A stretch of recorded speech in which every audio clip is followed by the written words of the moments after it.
Heading डालिए आप लोग अनुच्छेद 22 आर्टिकल 22 की जो हेडिंग है वो है कुछ दशाओं में गिरफ्तारी और निरोध से संरक्षण, protection against arrest and detention in certain cases, protection against arrest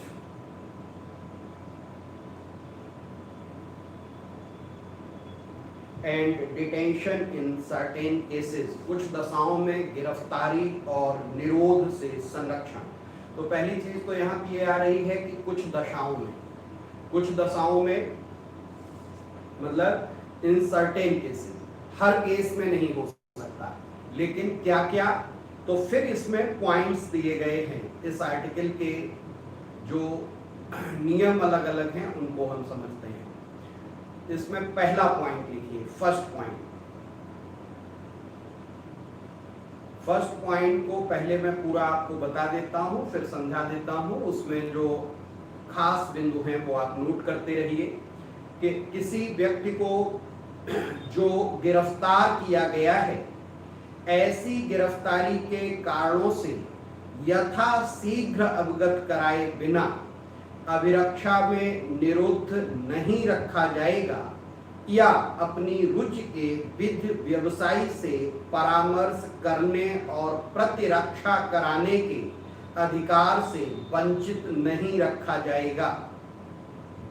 No person who is arrested shall be detained in custody without being informed as soon as may be of the grounds for such arrest, nor shall be he detained the right to counsel and to be defended by a legal practitioner of his choice। इसको अगर जो short में point में लिखो तो दो चीजें हमें मिलती हैं। पहली चीज कि बिना कारण बताए गिरफ्तार नहीं किया जाएगा। तो पहला पॉइंट आप लिख लो, बिना कारण बताए गिरफ्तारी नहीं होगी। अब कारण बताने में क्या है, तो कारण ही वारंट होता है। इसी को कहा जाता है कि विदाउट वारंट अरेस्ट नहीं होगा, वारंट जरूरी होगा। ठीक है दोस्तों।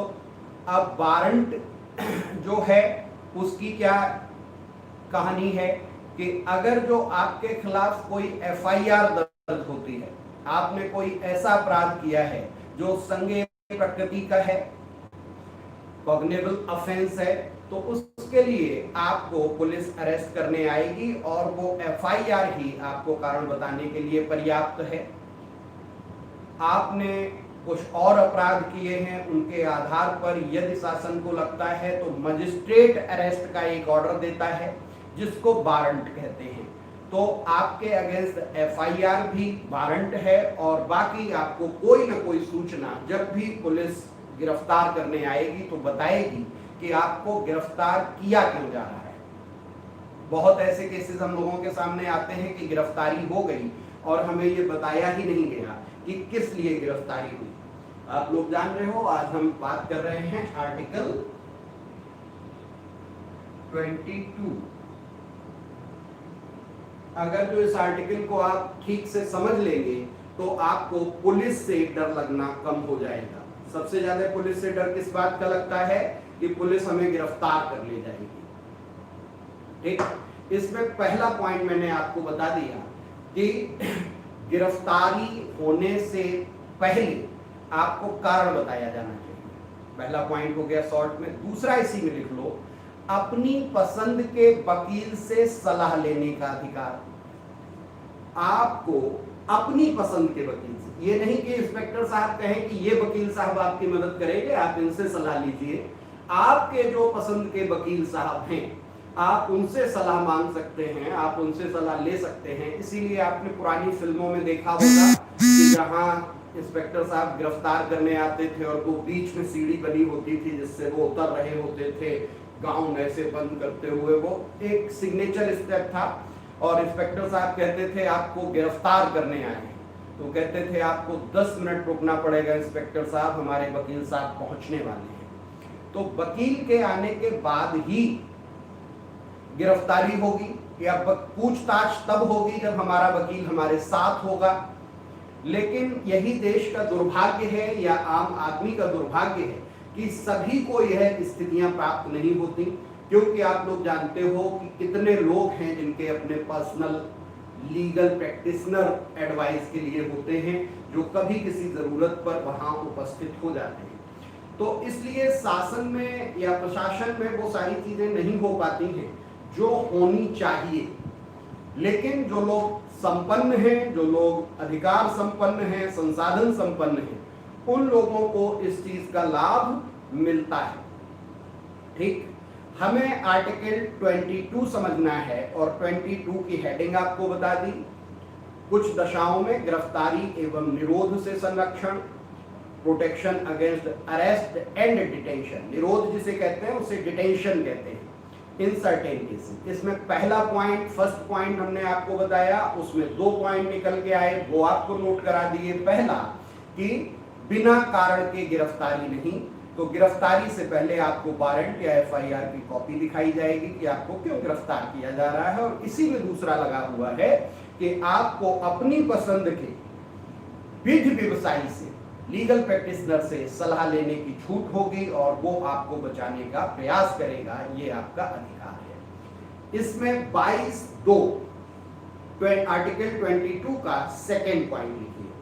पहले मैं पढ़ के सुना दे रहा हूं। प्रत्येक व्यक्ति जो गिरफ्तार किया गया है और अभिरक्षा में निरुद्ध रखा गया है, गिरफ्तारी के स्थान से मजिस्ट्रेट के न्यायालय तक यात्रा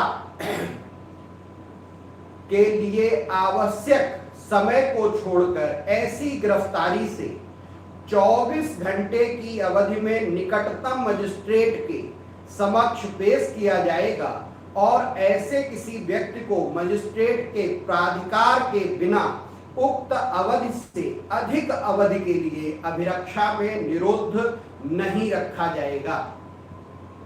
Every person who is arrested and detained in custody shall be produced before the nearest magistrate within a period of 24 hours of such arrest, excluding the time necessary for the journey from the place of arrest to court of the magistrate, and no such person shall be detained in custody beyond the said period without the authority of a magistrate। अब इसको सरल भाषा में तुम्हें समझा देता हूं कि क्या कहा गया है कि जिस भी व्यक्ति को गिरफ्तार किया गया है उसको नजदीकी मजिस्ट्रेट के समक्ष 24 घंटे के अंदर पेश किया जाएगा। मोटा मोटी पहले ये बात लिख लो, 24 घंटे के अंदर नजदीकी मजिस्ट्रेट के सामने पेशी। अब नजदीकी मजिस्ट्रेट क्या है? जहां अपराध घटा है, जहां एफआईआर हुई है, जो थाने का एरिया होता है, हर थाने का अपना मजिस्ट्रेट होता है। एसीजेएम कोर्ट जिन्हें कहते हैं, मुंसिफ कोर्ट जिन्हें कहते हैं, उनके थाने तय होते हैं। तो जिस थाना क्षेत्र में अपराध हुआ है उस थाना क्षेत्र के मजिस्ट्रेट, क्योंकि वही नजदीकी मजिस्ट्रेट है, उसके समक्ष 24 घंटे के अंदर गिरफ्तार किए गए व्यक्ति को पेश किया जाएगा। मजिस्ट्रेट साहब देखेंगे कि वो किस हालत में है, क्या है, उसने क्या अपराध किया है।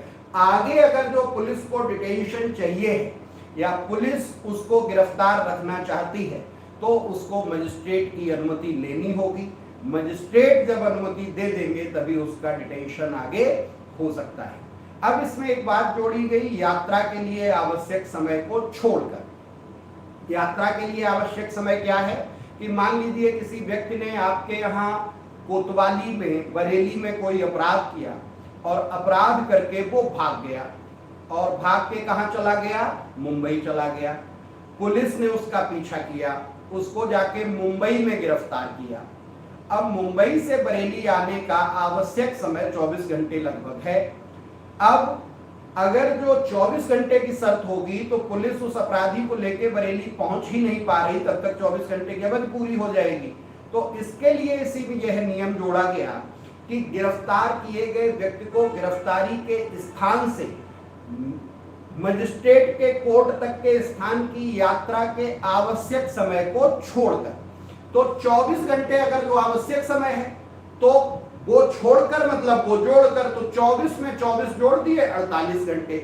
तो ऐसे समय में जब गिरफ्तारी हुई है और मजिस्ट्रेट के कोर्ट तक उसको पुलिस लेके जाएगी तो विद इन 48 आवर्स, ठीक। मान लो चेन्नई में गिरफ्तारी हुई है तो वहां से 36 घंटे आवश्यक समय, मान लीजिए दिल्ली में गिरफ्तारी हुई वहां से 6 घंटे आवश्यक समय, तो 24 36, तो जिस टाइम पुलिस वहां गिरफ्तार कर रही वो समय अपनी डायरी में नोट किया जाता है, उस समय से 24 घंटे जोड़ दिए जाते हैं यात्रा के अतिरिक्त समय में, और उसके बाद जो समय निकल के आता है उस समय में पुलिस को नजदीकी मजिस्ट्रेट मतलब जिस थाने में वो अपराध हुआ वहां के मजिस्ट्रेट के सामने उस व्यक्ति को लाकर हाजिर करना होता है। क्लियर ये पॉइंट। 22(2) 22(1) में आपको दो सहूलियतें मिलती हैं, एक तो कारण बताया जाएगा और 22(1) का ही दूसरा सहूलियत है कि वकील से सलाह लेने की छूट होगी, और 22(2) में आपको 24 घंटे के अंदर मजिस्ट्रेट के सामने पेश किया जाएगा। जो भी मन में प्रश्न आता है वो आप अब पूछ सकते हो इन दोनों को जोड़कर 22(1) 22(2). तब तक हम इसको और तुम्हें समझा देते हैं कि इससे सहूलियत क्या होती है। मान लीजिए मैं अपराधी नहीं हूं लेकिन पुलिस हमें गिरफ्तार करने आई है, तो पहला मेरा अधिकार क्या है कि आप मुझे कारण बताइए कि आप मुझे क्यों गिरफ्तार कर रहे हैं। और मैंने ये जब मूल अधिकार शुरू किए थे तो आपसे स्पष्ट कर दिया था कि राज्य जिसे कहते हैं, राज्य का अर्थ क्या है, यहां पर राज्य का जीता जागता स्वरूप क्या है आपके सामने, वो है हमेशा पुलिस के दरोगा जी। राज्य जो भी हमारे साथ करता है उसके लिए राज्य दरोगा जी को भेजता है। राज्य का जिंदा रूप, राज्य का जीवित स्वरूप हमारे सामने जो है वो पुलिस है, वो दरोगा जी है। अब राज्य हमें गिरफ्तार करना चाह रहा, तो राज्य की तरफ से गिरफ्तार करने कौन आ रहा है, दरोगा जी। अब दरोगा जी हमें गिरफ्तार करना चाह रहे हैं तो बिना बात के गिरफ्तार कर लेंगे? नहीं, उन्हें कारण बताना पड़ेगा कि हमें क्यों गिरफ्तार किया। इसीलिए ये सहूलियत मिली कि राज्य किसी को भी कभी भी किसी हाल में भी गिरफ्तार न कर ले। साथ ही इसी पॉइंट में दूसरी सहूलियत क्या दी गई कि अपनी पसंद के विधि व्यवसायी से सलाह मशवरा करने का अधिकार। अब पुलिस ने हमें गिरफ्तार तो कर लिया और हमें मारना पीटना शुरू कर दिया, हमसे बयान ले लिया। वो कोई केस जो लाए थे वो लीगल ऐसा था, जटिल था, उसमें कई ऐसी धाराएं थी, कई ऐसी चीजें थी जो मुझे नहीं पता थी, मुझे नहीं समझ में आ रहा था मुझे क्या बोलना चाहिए। हमने कुछ बोला, हमने बयान दे दिया तो ये हो गया कि नहीं आपने तो इस अपराध को इस तरह से स्वीकार कर लिया। इसलिए हमारा जो लीगल प्रैक्टिशनर है, जो वकील है, वो साथ में होगा तो वो हमें बचाने का प्रयास करेगा। अगर जो हमने गलत किया तब तो हमें सजा देगा ही राज्य, लेकिन यदि हमने गलत नहीं किया तो राज्य कहीं हमें सलाह न दे दे, इसके लिए हमें मदद किससे मिल जाएगी? अपने पसंद के विधि व्यवसायी से, लॉ लीगल प्रैक्टिशनर से। फिर अगर जो पुलिस ने हमें पकड़ लिया, गिरफ्तारी कर ली, उसके बाद पुलिस हमें लिए लिए घूम रही है, मार रही है, पीट रही है, हमसे तरह तरह के बयान ले रही है, लेकिन हम मजबूर हैं, तो ऐसी स्थिति में 24 घंटे से ज्यादा वो पुलिस हमें नहीं रख सकती। और तुम लोग जानते हो कोर्ट दिन में खुलेगा, रात में तो खुलेगा नहीं। तो पुलिस अगर जो हमें सुबह गिरफ्तार करती है, ठीक, मान लीजिए 10 बजे से पहले सुबह गिरफ्तार किया, तो अगले दिन कोर्ट खुलने तक तो 24 घंटे से ऊपर हो जाएंगे। इसलिए फिर पुलिस को हमें गिरफ्तार करते ही कोर्ट ले जाना पड़ेगा। 10 से 4 एक आइडियल टाइम हम लेके चल रहे हैं, कोर्ट खुला हुआ है।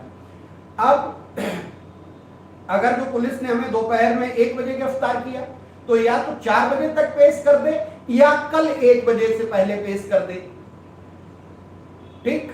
अगर जो शाम को गिरफ्तार किया है तो शाम को 24 घंटे होने से पहले, मतलब कल सुबह कोर्ट खुलेगा, तो 10 बजे से 4 बजे के बीच हमें मजिस्ट्रेट के सामने ले जाना होगा पुलिस को। ये इसलिए बनाया गया कि पुलिस अत्याचार न कर सके। पुलिस को यहां पर आप ये मान के चलिए कि पुलिस राज्य है, राज्य व्यक्तियों के साथ और नागरिकों के साथ कोई गलत व्यवहार न कर पाए, इसको रोकने के लिए यह प्रक्रिया तय की गई है। ठीक है दोस्तों, यहां तक क्लियर है। अब इसी से जो भी क्वेश्चन आए वो आप लोग डालिए, मैं आपके क्वेश्चन का ही वेट कर रहा। ये दोनों पॉइंट थोड़े टेक्निकल होते हैं और इनको समझ भी इसलिए लो क्योंकि आपको जो पुलिस से डर लगता है वो कम हो जाएगा। हमने कहा था कि 20, 21, 22 ये तीनों ठीक से समझ लो या पूरे मूल अधिकार ठीक से समझ लो तो सरकार का और पुलिस का डर आपके दिल से कम हो जाएगा। जब हमें पता नहीं होता तो हमें लगता है कि पुलिस क्या कर देगी, पुलिस देखते ही आम आदमी डरने लगता है। ठीक है, इसलिए इनको ठीक से समझना है। इसी में एक बात तुम्हें अतिरिक्त बता रहा हूं, वो यह जान लो कि जैसे पुलिस जब गिरफ्तार करती है, अरे यार क्वेश्चन पूछने कह रहा हूं, किड्स जोन सर प्लीज बताओ कोचिंग कब से स्टार्ट होगी। अरे भाई मेरे, यह प्रश्न का उत्तर शायद मोदी जी को पता हो तो हो, बाकी तो मुझे उम्मीद नहीं कि उन्हें भी पता होगा। ठीक है, हमें तो बिल्कुल नहीं पता और हमें उतना ही पता जितना तुम्हें पता। ये कोरोना महामारी क्या करेगी, सरकार उससे कैसे निपटेगी। आज की तारीख में सरकार ने आदेश कर दिया है कि 31 जुलाई तक कोचिंग फिर बंद है। अब अगस्त में क्या होगा ये सरकार जुलाई लास्ट में बताएगी। जब तक कोचिंग खोलने का सरकार आदेश नहीं देगी तब तक हम कोचिंग नहीं खोलेंगे। ठीक दोस्तों, बार बार ये प्रश्न मत पूछो, मैं एक बार बता रहा हूं कि हमसे ज्यादा आप लोगों को पता है कोचिंग कब खुलेगी, क्योंकि हम भारत के लोग, with the people of India, उसमें हम सब ने मिलकर चीजें तय की है। खैर, प्रश्न पूछो इससे, कोचिंग का बेटा किसी को नहीं पता। कोरोना क्या करेगा, कोरोना क्या होगा, कितनी दवाइयां आ रही, कितनी वैक्सीन आ रही हैं। एक कल वीडियो मैंने डाला है, उसमें मैंने एक लाइन बोली है कि ऐसी अंधेरी सुरंग में हैं हम लोग। आप लोग देखिएगा, दूरदर्शन की वो रिकॉर्डिंग है, दूरदर्शन पे बुलाया गया था कोरोना के संबंध में बातचीत के लिए। वो वीडियो कल शाम को मैंने अपलोड किया है इसी चैनल पे, श्रेष्ठ IAS पे। उसे आप लोग पूरा देखना ध्यान से, सामाजिक मुद्दों से जुड़ी सारी जानकारी आपको वहां प्राप्त हो जाएगी। तो उसमें मैंने बोला है कि ऐसी सुरंग में हम लोग हैं जहां अंधेरी सुरंग है, हमें पता ही नहीं इस महामारी के प्रारंभ में है, मध्य में है, अंत में है। अभी शुरू हुई है कोरोना की समस्या या खत्म होने पे है कोरोना की समस्या या पीक पर है, बीच में है कोरोना की समस्या, किसी को नहीं पता। आज डोनाल्ड ट्रंप का अभी से 4 घंटे पुराना ट्वीट है।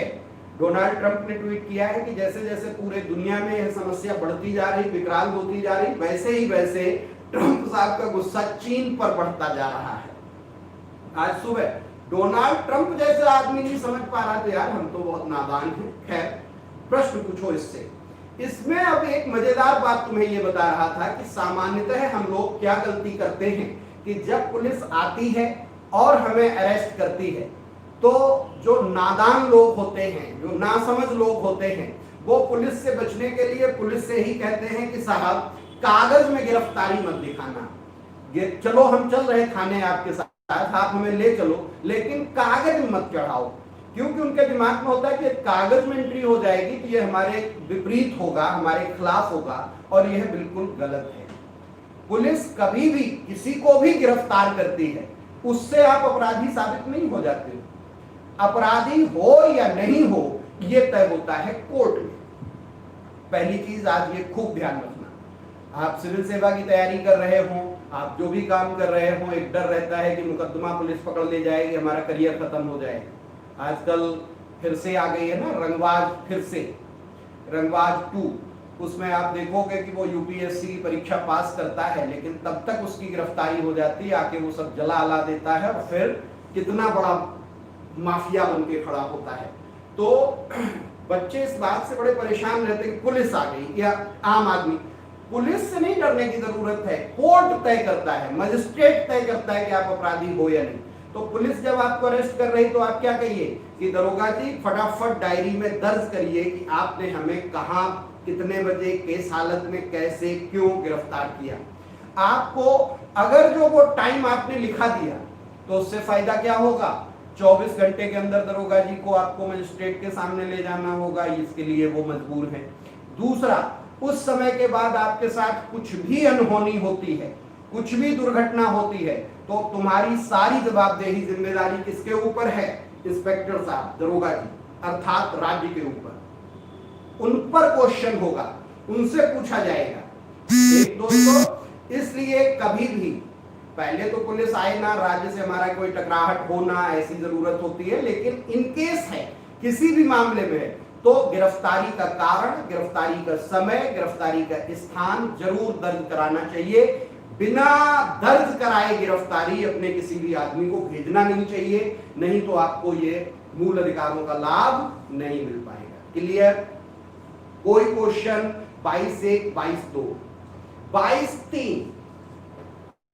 22(3) क्या है? जिसमें सिर्फ ऊपर के 22(1) और 22(2) इन दोनों के अपवाद को दिया गया है। क्या कहा गया है कि खंड 1 खंड 2 की कोई बात, खंड 1 खंड 2 की कोई बात किसी ऐसे व्यक्ति को लागू नहीं होगी जो तत्समय शत्रु अन्य देशीय है या निवारक निरोध का उपबंध करने वाली विधि के अधीन गिरफ्तार या निरुद्ध किया गया है। ठीक, इसमें 22(3) में 2 अपवाद दिए गए। पहला, to any person who for the time being is an enemy alien, शत्रु देशी। अगर जो किसी पाकिस्तानी को या किसी चीनी को, यहां पर हमने बार बार पहले भी आया था नागरिकता में, शत्रु देशी का अर्थ क्या है? जिनके साथ हमारा युद्ध हुआ हो, जिनके साथ हमारा युद्ध चल रहा हो और जिनके साथ हमारा युद्ध होने वाला हो, ऐसे देशों को हम अपने यहां शत्रु घोषित कर देते हैं। भारत के लिए शत्रु देशी में सिर्फ और सिर्फ कौन आता है? पाकिस्तान और चाइना। चीन और पाकिस्तान का कोई व्यक्ति यदि अपनी सीमा में हमने गिरफ्तार किया है तो हम उसको यह सुविधा नहीं देंगे। एक क्वेश्चन पूछा है किसी बच्चे ने, फॉरेन पर्सन को भी ये राइट है सर? बेटा ऐसी बातें तैयारी में मत पूछा करो। तुम्हें हमने मूल अधिकार शुरू करते हुए बताया था कि कितने अनुच्छेद नागरिकों को हैं, स्पेशली कितने व्यक्तियों को हैं, जिसमें 15, 16, 19, 29, 30 रट लो, 15, 16, 19, 29, 30, ये 5 नागरिकों को हैं। बाकी सारे किसको हैं? व्यक्तियों को हैं। और हमने ये बात तुम्हें बहुत पहले बता दी थी कि जब हम व्यक्ति कहेंगे तो ये वाला गोला होगा पर्सन, और जब नागरिक कहेंगे तो ये वाला गोला होगा सिटीजन। ठीक, क्लियर? अब अगर जो हम कहें कि जितने भी व्यक्तियों को हैं आर्टिकल, कौन कौन से हो गए? जो सिर्फ नागरिकों को हैं वो कौन कौन से हैं? 15, 16, 19, 29, 30। ठीक, ये सिर्फ नागरिकों को हैं। लेकिन 14, 17, 18, 20, 21, 22, 23, 24, 25, 26, 27, 28 और 32, ये सब किसको हैं? व्यक्तियों को हैं। तो जो नागरिकों को हैं ये व्यक्तियों को नहीं है, लेकिन जो व्यक्तियों को हैं ये ऑलरेडी नागरिकों को हैं। ठीक बेटा? तो अब इससे क्या हुआ? 22 कहां से आ रहा? पर्सन्स के लिए। किसके लिए है? व्यक्तियों के लिए। तो व्यक्ति में कौन? नागरिकों के अलावा सभी। क्लियर हुआ पॉइंट? तो क्या यह अधिकार फॉरेन पर्सन्स को भी है? यस। अच्छा, कम दिख रहा है, चलो भाई ज्यादा दिखने का कोई इंतजाम किया जाएगा।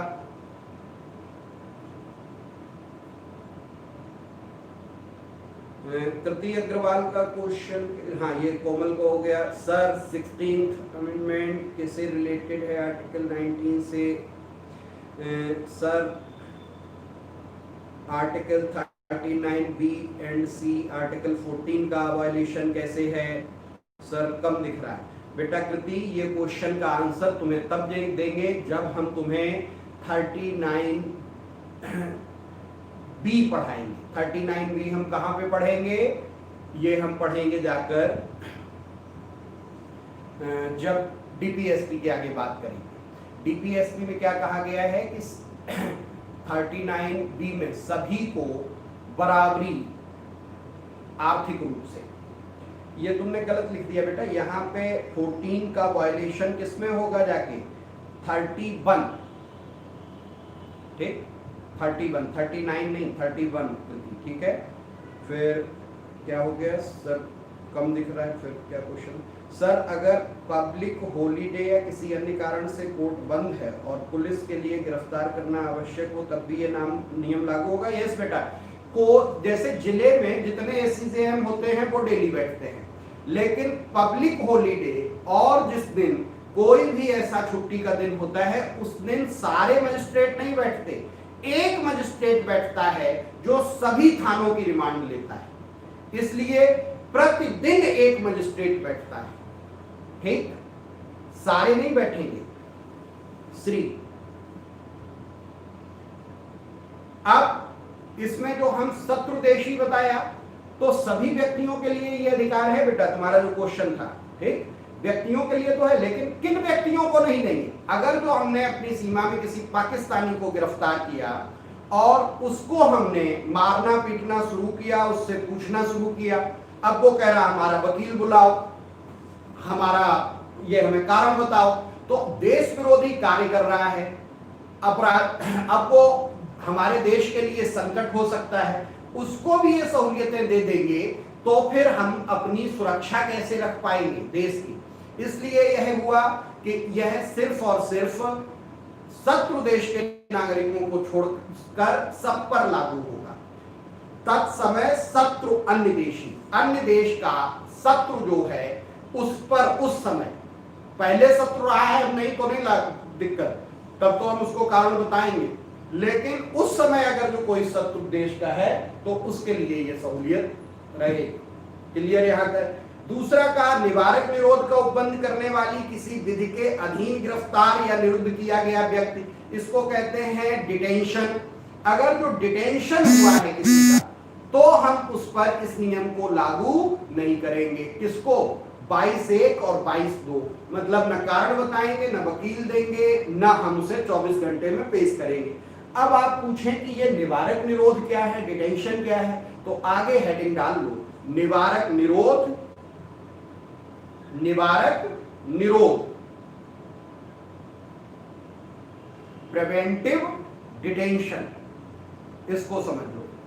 कभी कभी क्वेश्चन पूछा जाता है कि भारतीय संविधान में कहां पर प्रिवेंटिव डिटेंशन का प्रावधान है, तो प्रिवेंटिव डिटेंशन का प्रावधान इसी अनुच्छेद 22 में है, और अनुच्छेद 22 के 4 से लेकर 22(7) तक इस प्रिवेंटिव डिटेंशन के बारे में प्रावधान किए गए हैं। लेकिन चूंकि 22(3) में भी दूसरे हिस्से में लिखा हुआ है कि प्रिवेंटिव डिटेंशन के तहत किसी को निरुद्ध किया गया है, तो उसको 22(1) 22(2) की सहूलियत नहीं मिलेगी। इसलिए कुछ किताबों में तुम्हें लिखा मिल जाएगा कि प्रिवेंटिव डिटेंशन के प्रावधान 22(3) से 22(7) तक है। 3 में सिर्फ उसे अपवाद के रूप में दिया गया, लेकिन हाँ जिक्र आया है, तो ये तुम्हें पूरी कहानी बता रही। अब प्रिवेंटिव डिटेंशन है क्या, इसको समझ लो। निवारक निरोध, ठीक, निरोध डिटेंशन क्या होता है? किसी कार्य को होने से रोक देना, निरोध शब्द, निरोध किसी भी कार्य को होने से रोक देना। अब मान लीजिए कोई व्यक्ति अपराध करने जा रहा था, अपराध का उसका मन था, लेकिन हमने क्या किया, उसको निरोध कर दिया, उसको अपराध होने से पहले ही रोक दिया। इसीलिए इसको निवारक निरोध या प्रिवेंटिव डिटेंशन को कहते हैं। अपराध होने की आशंका में गिरफ्तारी, अपराध होने की आशंका में गिरफ्तारी। जैसे अगर जो हमें लगा कि XYZ, कोई भी नाम यहां पे लेना ठीक नहीं है, XYZ जाके ABC की हत्या कर देंगे, इन्होंने हथियार मंगा लिया है, ये कर लिया है, हमें खबर लग गई है, खबर हमें मतलब राज्य को, तो राज्य क्या करेगा, जाके XYZ को गिरफ्तार कर लेगा और गिरफ्तार करके कहां भेज देगा? जेल में भेज देगा। किस लिए? जिससे कि यह ABC की हत्या न कर सके। कोई बम बना रहा है, किस लिए? मार्केट उड़ा देगा, बस उड़ा देगा। जितने आतंकवादियों की गिरफ्तारी होती है काहे में? निवारक निरोध में, प्रिवेंटिव डिटेंशन में। उन्होंने अपराध किया नहीं है, लेकिन क्या अपराध होने की आशंका है, अपराध हो जाएगा। आप लोगों ने खूब अखबारों में पढ़ा होगा मीसा के बारे में। अभी चल रहा है, आज की तारीख में जो प्रिवेंटिव डिटेंशन विधि है उसका नाम सुना है? NSA, national security act. ठीक, रासुका हिंदी में जिसे कह देते हैं शॉर्ट में, राष्ट्रीय सुरक्षा कानून। ठीक, नेशनल सिक्योरिटी एक्ट, NSA, रासुका। ठीक, अगर जो अभी जितने भी लोगों ने कोरोना वॉरियर्स पे हमला किया उनको हमने किसमें निरुद्ध कर दिया? साथ में रासुका लगा दी।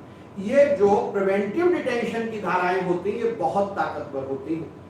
कई मामलों में सुप्रीम कोर्ट ने सरकार से ये कहा है कि अगर जो आपसे ये प्रिवेंटिव डिटेंशन छीन लिया जाए तो तुम्हारी सरकार किसी स्थिति में नहीं रहेगी, इसलिए आप प्रिवेंटिव डिटेंशन रखिए, लेकिन 22 में दिए गए अधिकार आप अपने पास रखिए। राज्य सरकार साहब, राज्य मतलब केंद्र सरकार भी और प्रोविंशियल गवर्नमेंट भी, लेकिन इनका दुरुपयोग मत करिए। मैं तुम लोगों को आज एक बात कहूं समझाने के लिए यही अधिकार, तो अतिशयोक्ति न होगी कि अगर जो ये प्रिवेंटिव डिटेंशन राइट न हो तो लोग सिविल सेवक बनना न चाहें। प्रिवेंटिव डिटेंशन का राइट एक दूसरी चीज है कि किसके पास होता है? एग्जीक्यूटिव मजिस्ट्रेट के पास, जुडिशियल मजिस्ट्रेट के पास नहीं होता। एग्जीक्यूटिव मजिस्ट्रेट क्या है? जिसकी खुद की पुलिस होती है।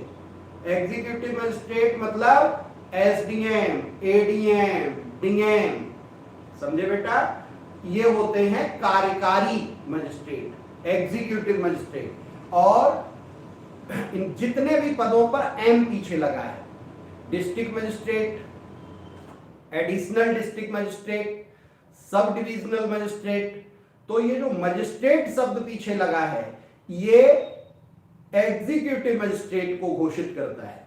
क्लियर? जुडिशियल मजिस्ट्रेट जो हमारे जज होते हैं। तो ये जो प्रिवेंटिव डिटेंशन है ये एग्जीक्यूटिव मजिस्ट्रेट के पास होता है। इसमें गिरफ्तार किया हुआ व्यक्ति एग्जीक्यूटिव मजिस्ट्रेट के सामने ले जाया जाता है। ये बात तो तुम्हारे दिमाग में आ गई, समझ में आ गई। अब चूंकि एग्जीक्यूटिव मजिस्ट्रेट जो होता है डीएम साहब, उसी के अंडर में पुलिस होती है, एसएसपी उसके अंडर में होता है, पुलिस भी उसकी, मजिस्ट्रेट भी वो, तब तो वो इसका दुरुपयोग कर लेगा। हाँ साहब कर सकता है। इसीलिए हमेशा जब कोर्ट में कोई मामला जाता है तो कोर्ट कहता है कि आप लोग इसको सावधानी से यूज करिए। अगर जो ये आपसे छीन लिया गया तो अगर जो दूसरे शब्दों में मैं कहूं कि डिस्ट्रिक्ट में जो जिलाधिकारी महोदय हैं उनकी नियुक्ति किस पद पर होती है? ये लोग, तुम अभी पीसीएस के इंटरव्यू कॉल हुए हैं, अपने यहां से जितने भी बच्चे इंटरव्यू दे रहे, परसों उनसे बात हो रही थी, मैंने पूछा आप लोग पहली चॉइस किसे दोगे, तो उसमें सिर्फ एक बच्चे ने कहा डिप्टी कलेक्टर, बाकी सबने क्या कहा? एसडीएम। और यही अगर जो पीसीएस के इंटरव्यू में जाके आप जाते ही कह दोगे कि मैं एसडीएम आया हूं, तो वो लोग कहते हैं उठो और जाओ, यहां गलत जगह आ गए, एसडीएम की कोई भर्ती नहीं होती। ठीक, इसको क्यों समझा रहा हूं कि चाहे वो डीएम हो चाहे वो एसडीएम हो, इनकी भर्ती किस पद पर होती है? इनका मूल पद क्या है? जिला कलेक्टर या डिप्टी कलेक्टर। कलेक्टर साहब, कलेक्टर साहब किस लिए होते हैं? रेवेन्यू कलेक्शन के लिए। लेकिन चूंकि रेवेन्यू कलेक्शन करने वाले जिस व्यक्ति को हम ये जिम्मेदारी दे रहे हैं वो बहुत महत्वपूर्ण है, तो साथ ही हम उसको एक नोडल ऑफिसर के रूप में दूसरा पद क्या दे देते हैं? जिला अधिकारी, डिस्ट्रिक्ट ऑफिसर। डिस्ट्रिक्ट में जितने भी विभाग हैं उन सभी विभागों का, क्या सर प्लीज 4 बजे वाला समय, पता नहीं समझ नहीं पाया क्या 4 बजे वाला समय, तुम 4 बजे देखना ना, इसे जरूरी है अभी देखो। अच्छा, टाइम के लिए कह रहे हैं, इसके मारे तो इतने दिन से क्लास हो नहीं पा रहा है कि टाइम क्या। हम 24 घंटे में आगे कभी भी लाइव होंगे, आप लोग उसके आगे पीछे उसे देखिए, बाद में व्हाट्सएप पे हमसे क्वेश्चन पूछते रहिए। टाइम फिक्स करने के बाद इस महामारी के दौर में मैं उतने टाइम पे नहीं आ पाता हूँ, कुछ ना कुछ काम आ जाता है, फिर लगता है बच्चे वेट कर रहे होंगे, न तो इधर रह पा रहे हैं ना अपना कुछ काम कर पा रहे हैं, पढ़ने लिखने बैठ गए, फिर छोड़ के क्लास आओ फिर जाओ, वो बंदिश हो जाती है। अभी हमने सुबह इसीलिए शुरू किया कि शाम को कहीं बाहर भी जाना है, बिजी होना है, तब भी सुबह क्लास ले लिया, बस उसके बाद हम फ्री, तुम्हें जब टाइम है दिन में देख लो, फिर आगे इस कॉन्सेप्ट को समझो। ठीक, तो उसको दूसरा पद जिलाधिकारी का दे दिया जाता है, जिसके अंडर में जिले के सभी अधिकारी होते हैं और वो सब मिलकर उस चीज को देखते हैं। ऑनलाइन कोर्स लाएंगे, उसकी तैयारी चल रही है, लेकिन हमें अपना अभी तक हम कन्विंस नहीं हो पाए। हमारे सामने अभी कितने बच्चे जुड़े हैं, कितने बच्चे इसको ध्यान से सुन रहे हैं, नोट कर रहे हैं, ऐसी कोई चीज का आंकड़ा नहीं है। पढ़ने का 4 दिन बाद मोहभंग हो जाता है, क्लासरूम में हम जबरदस्ती तुम्हें पढ़ा लेते हैं। तो ऑनलाइन से मैं बहुत सहमत नहीं हूँ, देख रहा हूँ, फिर भी स्टूडियो हमारा तैयार हो रहा है, वेबसाइट पे वो चीजें तैयार हो रही हैं, एक ऐप अलग से बन रहा है, ये सब काम चल रहा है, फिर आपको सूचित किया जाएगा। अगर जो नहीं खुलता दिखेगा तो करेंगे ही, अभी तो ये उम्मीद है कि कभी न कभी हम इससे निजात पाएंगे। चलिए फिर मुद्दे से न भटकिए, क्वेश्चन इस पे पूछिए, बाकी तो हम भी आपसे थोड़ा बहुत ज्यादा ही पढ़े लिखे होंगे, सोच रहे कि क्या बेहतर हो सकता है। हाँ, क्या बता रहा था, जिलाधिकारी, दूसरी जिम्मेदारी जिलाधिकारी की होती है, तो इसीलिए उप जिलाधिकारी। तो आप डिप्टी कलेक्टर या उप जिलाधिकारी, ये 2 ऑप्शन तो विज्ञप्ति में लिखे पाते हो, लेकिन आप कहीं भी एसडीएम लिखा हुआ नहीं पाते हो।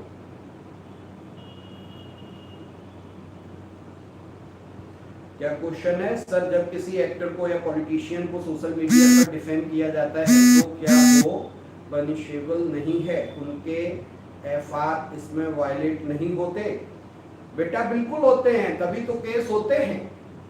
ठीक, तभी तो अरविंद केजरीवाल पर केस किया था अरुण जेटली ने, खूब होता है, लेकिन कोर्ट में जाके पेश करना, केस करना, हियरिंग, तो उससे दूसरी कहावत भी हमारे यहाँ है, डिफेमेशन किसी के करने से किसी का नहीं होता है।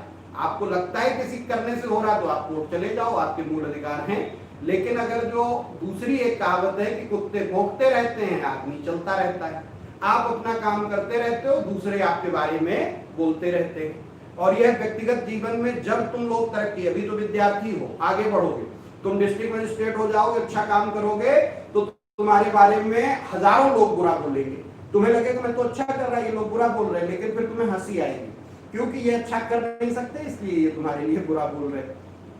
मैं तुम लोगों को पढ़ाता हूँ, बरेली जब कोचिंग शुरू की थी, कितने लोग यहाँ बुरा बोलते थे, आईएएस चलेगा नहीं, कुछ नहीं होता, तब तो नई उम्र थी मेरी, मैं आया था कि अभी लड़का है, इसको क्या आता है, क्या करेगा, इस टाइप की स्टेटमेंट, लेकिन इनसे कोई फर्क नहीं पड़ता, इससे कोई डिफेम नहीं होता। तो सार्वजनिक पद पर जीवन में जब आप होते हैं तो आपके बारे में जब बोला जाता है तो आपके पास टाइम ही नहीं होता कि आप उन पे केस करते होंगे। अगर जो आप पॉलिटिशियन हैं या एक्टर हैं या कुछ भी अपना काम कर रहे हैं, आप हर खबर पे जाके वहीं। दूसरी एक चीज ये भी होती है, जब सार्वजनिक जीवन में आप आ जाते हो तो बदनामी भी आपके प्रचार का काम करती है, वो एडवर्टाइजमेंट होता है। अगर तो गाली भी देते रहो, अभी मैं पूर्वांचल दौरे पे था पिछले वीक में, वहां ऐसे ही राजनीतिक विमर्श हो रहे थे, तो एक राजनेता का नाम आया, तो उनको लोग गाली देते थे कि वो ऐसा है, वो 5 बार वहां से विधायक रहे, तो वो क्या कहा करते थे कि देखो लोग अभी मुझे, जैसे किसी ने कहा वो आपको गाली दे रहे थे, कह रहे थे वो ऐसा है, नालायक, कहा देखो यही तो है, वो अभी तक मुझे भूले नहीं, अभी तक मैं उनके दिमाग से गया नहीं। तो ये डिफेमेशन नहीं होता, अभी हमें लगता है, लेकिन जितने बड़े पद पर आप जाते जाते हैं, वहां कोई भी बोलता रहे, कुत्ते भौंकते रहे, हाथी चलता जाता है, आप अपने काम देखते हो। हर बोलने वाले के खिलाफ कोर्ट जाते रहोगे तो फिर आप कोर्ट ही बैठे रहोगे। ठीक बेटा, अब यहीं पे हम आगे की बात करते हैं, जो तुम्हें समझा रहे थे कि इसी को दूसरी जिम्मेदारी क्या फिर मिल जाती है, मजिस्ट्रेट की। अब मजिस्ट्रेट की ताकत क्यों दे दी जाती है कि जो रेवेन्यू कलेक्शन का काम है वो आप तब तक नहीं कर पाएंगे जब तक आपके पास ताकत नहीं होगी, तो मजिस्ट्रेट के नाम पर उसके पास ताकत आ जाती है। आप लोगों को ये पता है कि डिस्ट्रिक्ट मजिस्ट्रेट बनने के लिए या सब डिविजनल मजिस्ट्रेट बनने के लिए किसी लीगल डिग्री की जरूरत नहीं है। विदाउट लीगल नॉलेज के, विदाउट लीगल कोर्स किए हुए, एलएलबी किए बिना आपको मजिस्ट्रेट बना दिया जाता है। यह डीएम को पावर डीजे के नाम पर अथराइज्ड होती है और वो इसका यूज करता है। तो ये एग्जीक्यूटिव मजिस्ट्रेट की कहानी सुना रहा था कि जिलाधिकारी की ताकत या डिस्ट्रिक्ट कलेक्टर की ताकत, जिला कलेक्टर की ताकत इसीलिए बहुत बढ़ जाती है क्योंकि वो मजिस्ट्रेट की भी ताकत पा जाता है। और यह एक ऐसा मजिस्ट्रेट होता है जो रक्त बीज की तरह है। रक्त बीज का मतलब कि जहां खून की एक बूंद गिरेगी वहां बहुत सारे दूसरे रक्त बीज पैदा हो जाएंगे। तो यह मजिस्ट्रेट ऐसा मजिस्ट्रेट है, आप अखबार में पढ़ते हो कि जिला मजिस्ट्रेट ने आज 50 नए मजिस्ट्रेटों की नियुक्ति की ईद को सक्षम बनाने के लिए। किसी को भी बुलाकर यह मजिस्ट्रेट बना देता है और किसी को भी मजिस्ट्रेटी उससे वापस ले लेता है। यह खुद दूसरे से उधार की मजिस्ट्रेटी लेके आता है, इसकी मजिस्ट्रेटी अपनी नहीं होती, ये कहा जाता है। तो अगर जो 22 में दिए गए निवारक निरोध के अधिकार को राज्यों से छीन लिया जाए तो वो किससे छीन जाएगा? एग्जीक्यूटिव मजिस्ट्रेट से, डीएम और एसडीएम से। और अगर भी ये छिन जाए तो डीएम और एसडीएम का पद कैसा रह जाएगा? लपू झन्ना। कोई भी फिर डीएम एसडीएम नहीं बनना चाहेगा। अभी तुम लोग भी जो पढ़ रहे हो किस लिए? कि कल को हम डीएम होंगे, एसडीएम होंगे। आप लोग देखते हो कि अभी कोरोना में डीएम साहब कहीं बल्ली लगवा दे रहे, हॉट स्पॉट घोषित करना नहीं करना, रास्ता निकलने देना नहीं निकलने देना, बाजार खुलने देना नहीं खुलने देना। जिले के स्तर पर डीएम साहब कोई निर्णय, अपने तहसील के स्तर पर एसडीएम साहब को, ये सारे निर्णय लेने की शक्ति उनको मजिस्ट्रेट के रूप में मिली हुई है। आप रोड पे निकल रहे हो, कोई कारण नहीं है, फिर भी डीएम साहब तुम्हें गिरफ्तार करा लेंगे। खबरों में आता रहता है ना कि अगर जो किसी ने आके सेल्फी भी खींच ली बिना पूछे तो अरेस्ट करा दिया। वैसे आप दिन भर अपनी फोटो खींच के डालो। ये ताकत कहां से आती है? प्रिवेंटिव डिटेंशन, अपराध होने की आशंका में गिरफ्तारी। ऐसा लग रहा है कि कहीं अपराध न हो जाए, उसको रोक देने के लिए, निरोध कर देने के लिए गिरफ्तारी, ये कॉन्सेप्ट है निवारक निरोध। अब इसमें होता क्या है? जैसे दो तरह की गिरफ्तारियां होती हैं, इनका अंतर समझ लो, क्योंकि 22 की हेडिंग क्या थी? कुछ दशाओं में गिरफ्तारी और निरोध से अब संरक्षण जो मिल रहा है। तो गिरफ्तारी और निरोध दोनों में क्या होता है? जिसको हम गिरफ्तारी कहते हैं वो होती है दंडात्मक गिरफ्तारी, पनिशेबल अरेस्ट, पनिशमेंट देने के लिए। डीएम साहब चाहें तो अपने जिले के किसी भी अधिकारी को मजिस्ट्रेट बना सकते हैं, जरूरी नहीं कि वो गजेटेड ही हो, ठीक? किसी को भी बना सकते हैं, इतना बड़ा अधिकार है। और डीएम साहब बनाते भी हैं, जब कोई जरूरत पड़ती, कर्फ्यू लग जाता है, अभी कोरोना है तो बहुत सारे मजिस्ट्रेट बना देंगे, लेकिन जब मजिस्ट्रेट बनाते तभी अगले 48 घंटे के लिए इतने लोग मजिस्ट्रेट होंगे, 48 घंटे बीते वो मजिस्ट्रेट से खत्म। किसी भी विभाग के अधिकारियों को उठा के, अधिकारियों को इसलिए बनाते हैं क्योंकि वो उनके अंडर में होते हैं। हमारे जैसे किसी को बना दिए, वो मौके पे खुद ही अपना चमड़े का सिक्का चला देगा, इसलिए ऐसे अधिकारियों को बनाते हैं उनके दबाव में हो, उनके मजिस्ट्रेट की ताकत का दुरुपयोग न करें।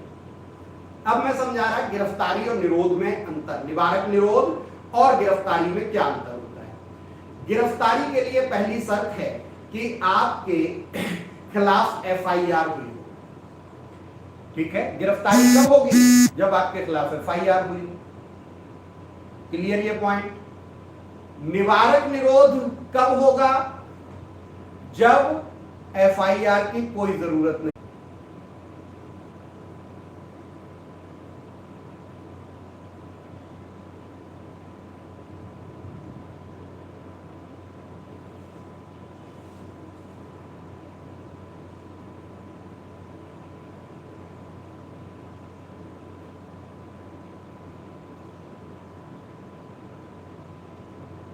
दिख रहा है आप लोगों को?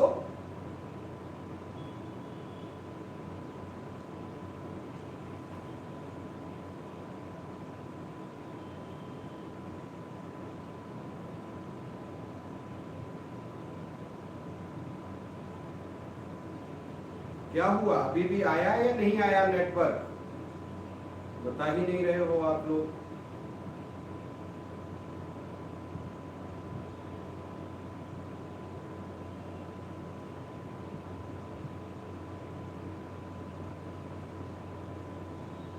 गया, आगे शुरू किया जाए।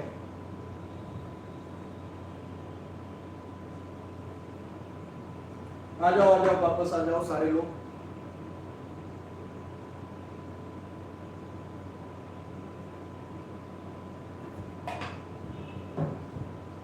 यही तो तकनीकी चीजें हैं जो मन खराब कर देती हैं पढ़ाने का, समझाने का।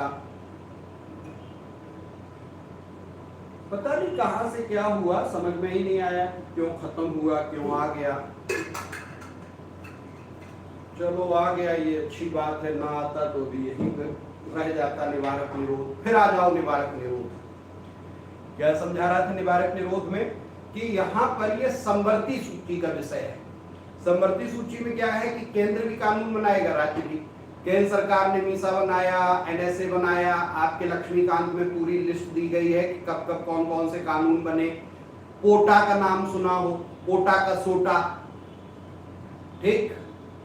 ये सारे क्या हैं, ये प्रिवेंटिव डिटेंशन एक्ट है, निवारक निरोध अधिनियम है। निवारक निरोध के कानून कहां बनेंगे, या तो संसद में बनेंगे या राज्य की विधानसभा में बनेंगे, क्योंकि यह समवर्ती सूची का विषय है। अब यहाँ पे मामला आता है कि जिसको गिरफ्तार किया गया है उसको क्या क्या संरक्षण मिल जाते हैं, ठीक। जिसको भी गिरफ्तार किया गया है उसको क्या क्या संरक्षण मिल जाते हैं।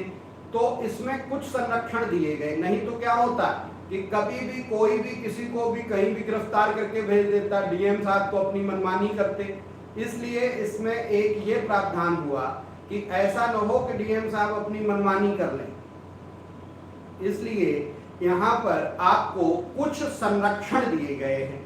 वो संरक्षण क्या क्या है? पहला एक संरक्षण आपको मिलता है कि जिसे भी निवारक निरोध में गिरफ्तार किया गया है, लिख लेना, प्रोटेक्शन, संरक्षण क्या क्या है। पहला कि जिस किसी व्यक्ति को निवारक निरोध के तहत गिरफ्तार किया गया है उसको गिरफ्तारी का कारण बताया जाएगा यदि जनहित में, यदि लोकहित में आवश्यक न हो।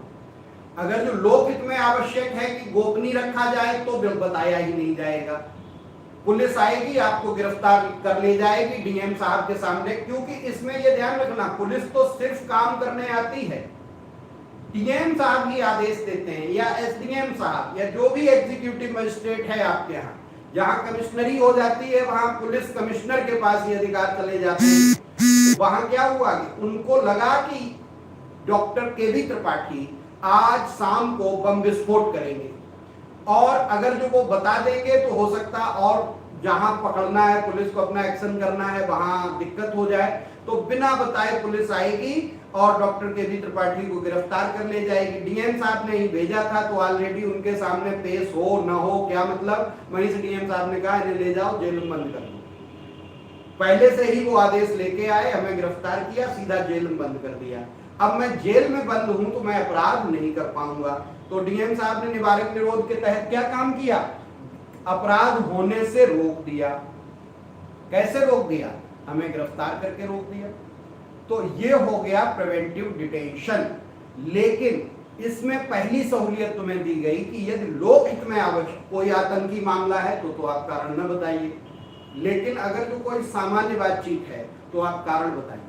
आपको एक उदाहरण दे देता हूं जिससे ये समझने में थोड़ी आसानी होगी। जब भ्रष्टाचार के खिलाफ मामला चल रहा था और उस समय दिल्ली में आंदोलन कर रहे थे आदरणीय अन्ना हजारे साहब, तो अन्ना हजारे साहब जब राजघाट पे गए तो वहां पुलिस ने उन्हें गिरफ्तार कर लिया, और गिरफ्तार करके कहां भेज दिया था? तिहाड़ जेल।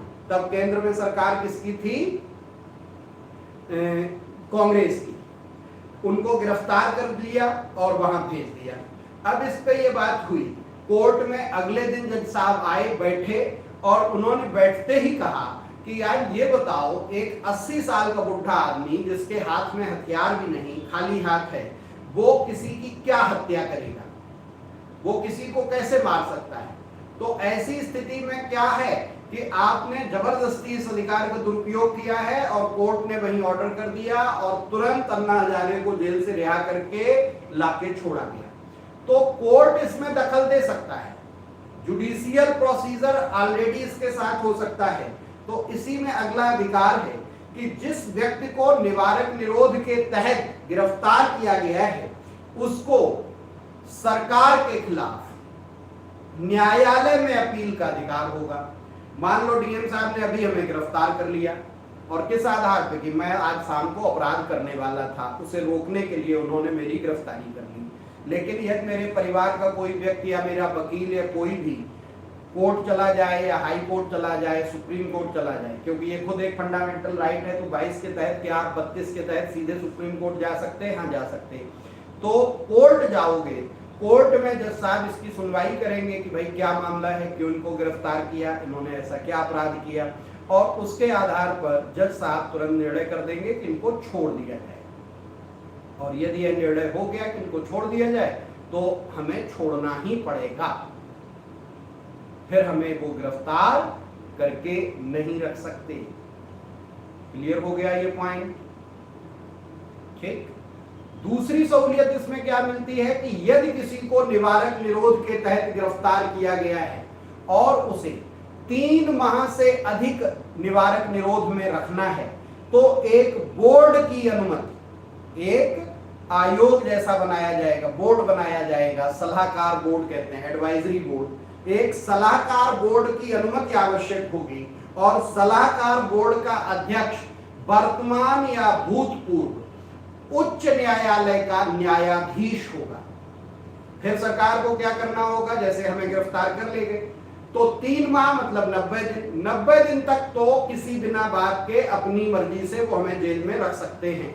हम गए हाई कोर्ट, सुप्रीम कोर्ट, तो वहां से अगर जो कोर्ट कह दे कि नहीं छोड़ दो, लेकिन डीएम साहब गए, उन्होंने कोर्ट में कहा कि साहब इन्हें नहीं छोड़ सकते क्योंकि इन्हें छोड़ दिया तो ये अपराध कर सकते हैं।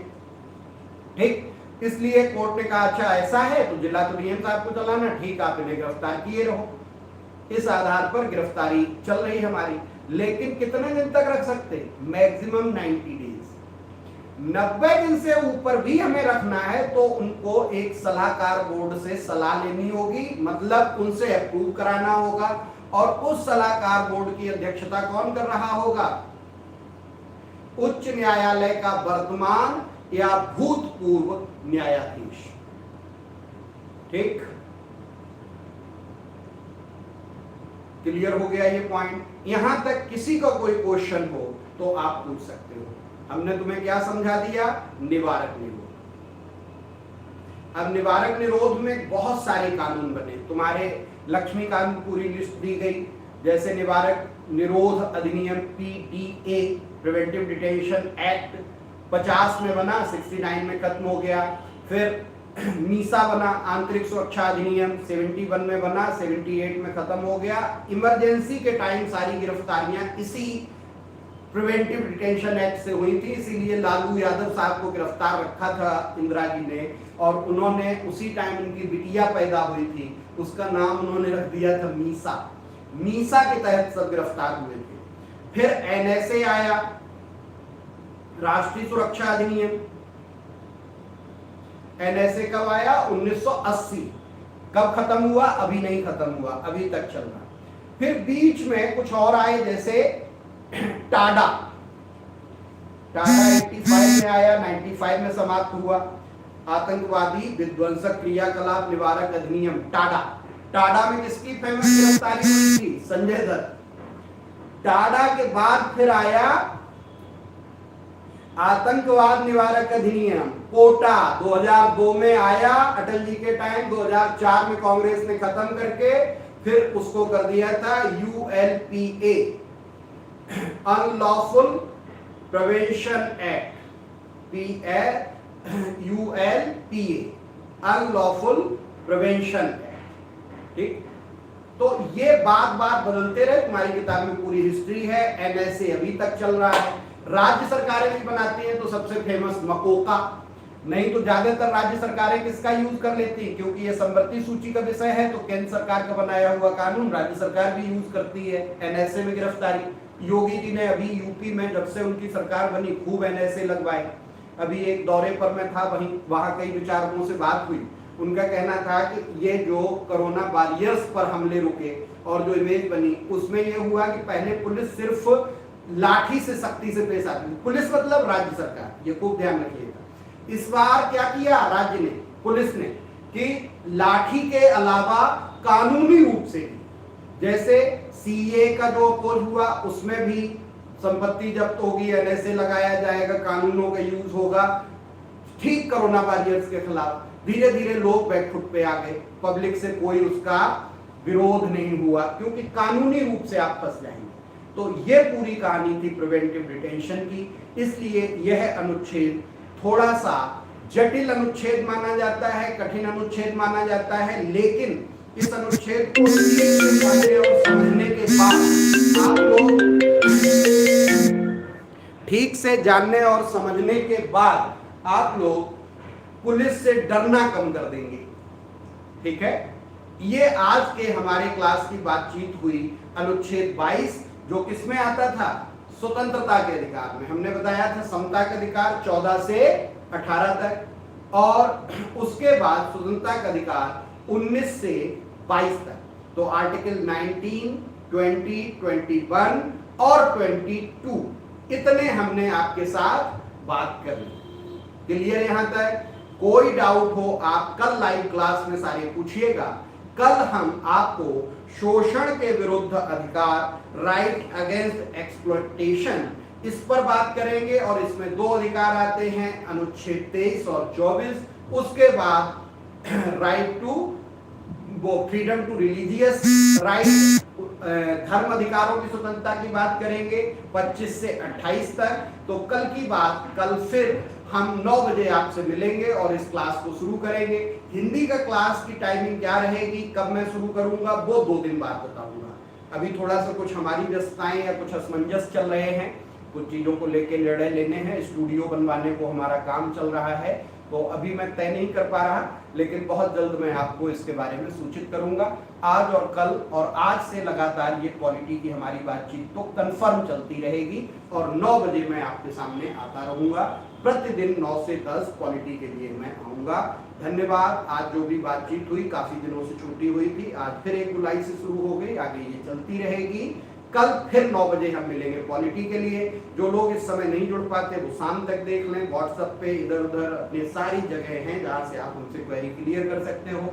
अभी के लिए इतना ही, धन्यवाद, फिर मिलते हैं।